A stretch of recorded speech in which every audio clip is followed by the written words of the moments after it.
News time തുടരുമ്പോൾ സാഹിത്യവും നവമാധ്യമങ്ങളും എഴുത്തിന്റെ ശൈലി മാറ്റവുമാണ് ജൈൻ യൂണിവേഴ്സിറ്റി ഫ്യൂച്ചർ സമ്മിറ്റ് അവസാന ദിനം ചർച്ചകളിൽ പ്രാധാന്യം നേടിയത്. കേരളത്തിലെ വനിതാ എഴുത്തുകാർ പങ്കെടുത്ത പാനൽ ചർച്ച സാഹിത്യത്തിന്റെ വൈവിധ്യവും ആധുനിക എഴുത്തിന്റെ സാധ്യതകളും ഉയർത്തിപ്പിടിച്ചു. നാളെയുടെ സാധ്യതകൾ വിദ്യാർത്ഥികൾക്ക് മുന്നിൽ തുറന്ന് ഉച്ചകോടിക്ക് വൈകിട്ട് സൺബേൺ ക്യാമ്പസിന്റെ സംഗീത നിശയോടെ സമാപനം കുറിക്കും.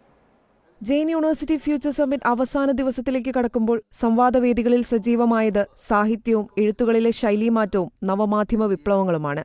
ഹൃദ്രോഗ ശസ്ത്രക്രിയാ വിദഗ്ധൻ പത്മഭൂഷൺ ഡോക്ടർ ജോസ് ചാക്കോ പെരിയപുരം, GTTCI സ്ഥാപക പ്രസിഡന്റ് ഡോക്ടർ ഗൗരവ് ഗുപ്ത എന്നിവർ പങ്കെടുത്ത ചർച്ചയോടെയാണ് ഭാവി ചർച്ചകളിലേക്ക് വഴി തുറന്ന ഉച്ചകോടിയുടെ 7ാം ദിനം വേദിയുണർന്നത്.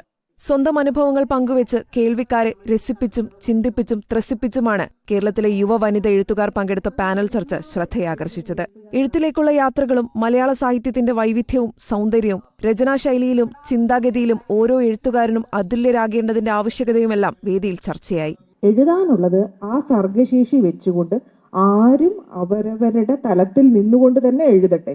അപ്പോൾ വ്യത്യസ്തമായ കാര്യങ്ങൾ രൂപപ്പെടും. അത് വായിക്കാൻ ആഗ്രഹിക്കുന്നവർ വായിക്കട്ടെ. നവമാധ്യമങ്ങളുടെ കടന്നുവരവും മാധ്യമരംഗത്തെ നവമാധ്യമ വിപ്ലവങ്ങളും ചർച്ചയായി മുൻ MP അഡ്വക്കേറ്റ് സെബാസ്റ്റ്യൻ പോളും മാധ്യമപ്രവർത്തകൻ ഷാജൻ സ്കറിയയും പങ്കെടുത്ത സംവാദവേദി. ഉച്ചതിരിഞ്ഞ് സിനിമയും പാചകവും കാലിഗ്രാഫിയും അനിമേഷനും അടക്കമുള്ള വൈവിധ്യമാർന്ന വിഷയങ്ങളാണ് ചർച്ചയാവുക. വൈകിട്ട് 6 മണിക്ക് സൺബേൺ ക്യാമ്പസിന്റെ സംഗീത നിശയോടെയാകും ജെയിൻ സർവകലാശാല സംഘടിപ്പിച്ച ഒരാഴ്ച നീണ്ടുനിന്ന ഫ്യൂച്ചർ സമ്മിറ്റിന് സമാപനമാവുക. ഏഷ്യനെറ്റ് ന്യൂസ്, കൊച്ചി.